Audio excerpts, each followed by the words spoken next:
Hi everyone! Good evening! I'm back! This is Sam Brusas and welcome back to my YouTube channel. Oh my gosh! This is it guys! Pag-uusapan natin ngayon, dinithrone na nga ba siya kung sino to? Yan ang tatalakayin natin ngayon. But before anything else, hello Philippines and hello beautiful people! Mabuhay! Kamusta kayong lahat? Sana lahat po kayo ay okay at safe ngayong araw na to. At syempre sa lahat naman ng mga bago nating subscribers dyan, hello po sa inyo lahat. Maraming salamat guys sa pag-subscribe ninyo syempre dito sa channel ko. At syempre sa lahat naman ng makamamasam dyan na laging sumusuporta dito araw-araw, lagi-lagi. Maraming salamat guys sa inyong lahat. Syempre usapang Miss Grand International tayo ngayon. Ano ba naman? Malapit na matapos ang taon pero hindi pa rin natatapos ang mga ingay at chika at drama dito sa Miss Grand International 2024. So, nakakaloka. So, itong ang chikang to ngayon ay kumakalat ngayon sa social media dahil nga sinasabi na dinithrone na daw itong si Miss France bilang Miss Grand international runners-up. Oh my gosh, nakakaloka. Di ba? Kung iisipin mo, parang hindi natin akalain na hantong talaga sa mga ganitong bagay. So, yan. Kaya, ano ba naman ang nangyayari? So, nagsimula yung alitan na to sa mga hindi nakakaalam doon nga sa iringan nga ni Rachel kung saan si Rachel siya ang reigning queen ng Miss Grand International. And then, ayun na, lagi ka nagpaparinig daw itong si Miss France. Pero ang depensa naman ni Miss Grand, di ba, na ang sinasabi niya, ayun nga, na-open siya kay Rachel doon sa mga ina-action ni Rachel, alam mo yon. Kasi di ba nung sa simula pa lang ng part, parang feeling ko medyo hindi na talaga sila nagkakasundo kahit nung laban pa lang ng Miss Grand. Kasi si Miss France, alam mo naman siya maingay. Maingay talaga siya at yung personality niya very loud at very strong.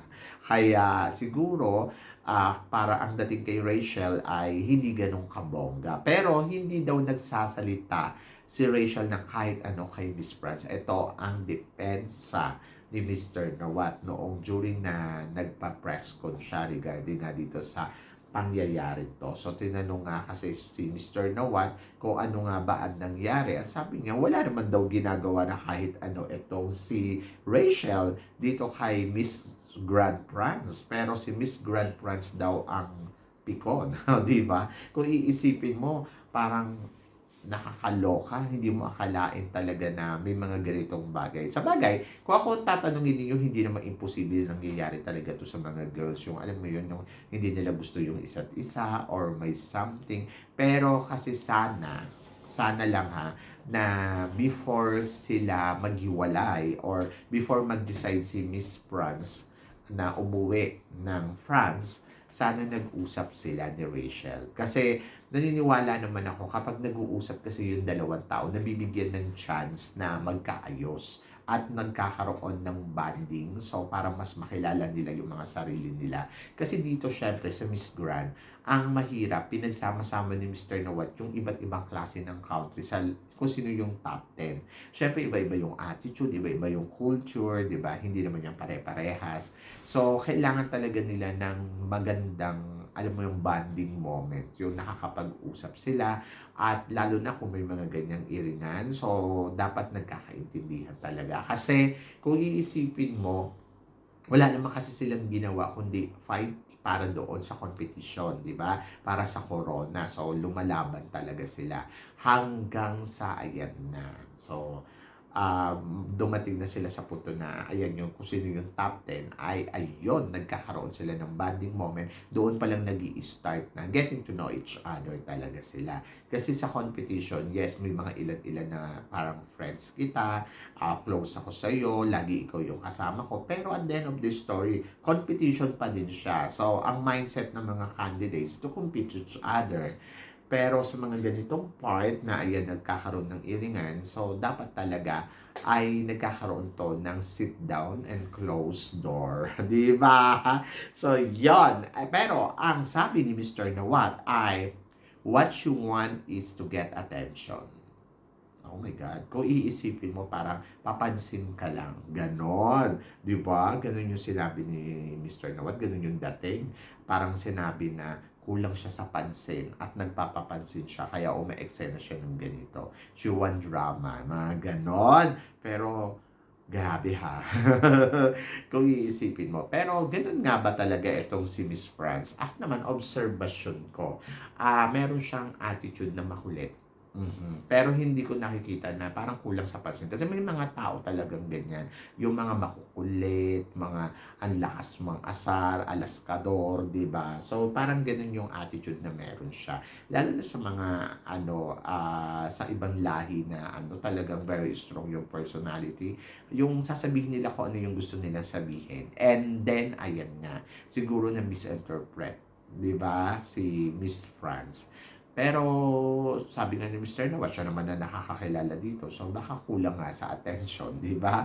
And then Miss France will never work with MGI again. Dito maliwanag na sinabi ni Mr. Nawat na ayaw niya na maging part etong si Miss France sa MGI.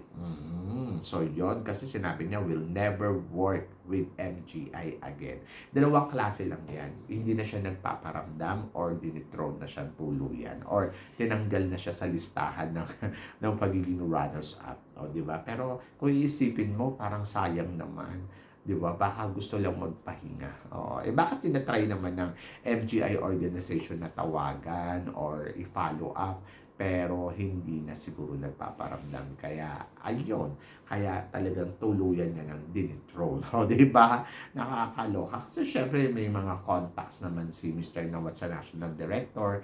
So, alam niya, hindi naman kung tutuusin, ang tagal nang hindi magsalita ni Mr. Nawat regarding sa mga isyong to kay Myanmar at saka kay France, di ba? Kung iisipin mo. Pero ngayon, ayan na. So, dito talaga napatunayan na she's not our family. Ay, may ganon. So, ayun talaga yung pinakamatinding binitawan. Kasi alam mo, sa totoo lang, ayan nga ang mahirap. Kapag hindi mo siya kapamilya, madali lang magsalita ng she is not our family. Madali kang iitsupwera, lalo na kung nagiging toxic na ang isang tao doon sa grupo or nagkakaroon na ng hindi magandang relationship. So, yan. So, nakakalungkot isipin na humantong sila sa ganito.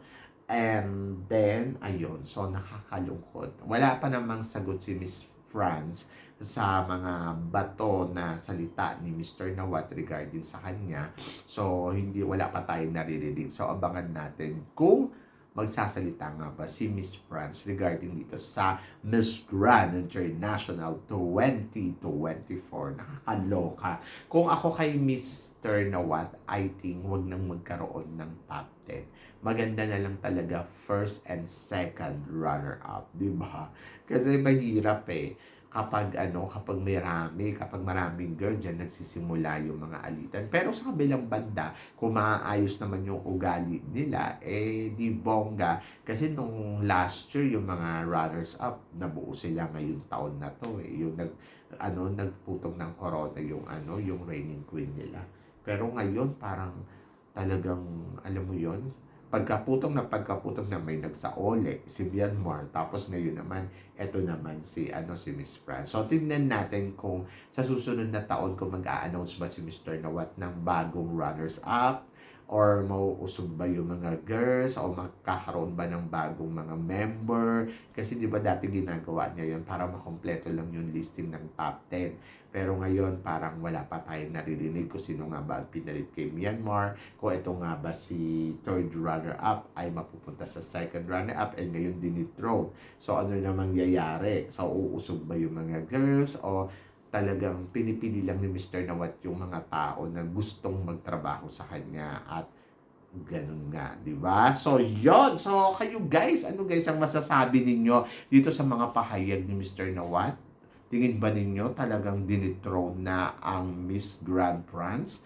And then, tingin ba ninyo may problema nga ba talaga sa attitude ni Miss France? Kaya humantong sila sa ganitong sitwasyon na kulang na lang sabihin niya na dethrone ka na. Di ba? Diyos ko, nakakaloka kung iisipin mo. Ay nako, nakaka-stress talaga kapag may mga ganitong eksena. Pero kasi, di ba, hindi naman natin masisisi kung ang tao nga ay iba-iba ang mga pananaw. So, nandoon din naman kasi na siguro sa kabilang banda ay may hindi siguro nagustuhan talaga si Miss France. Kaya umaktin siya ng ganito. Di ba?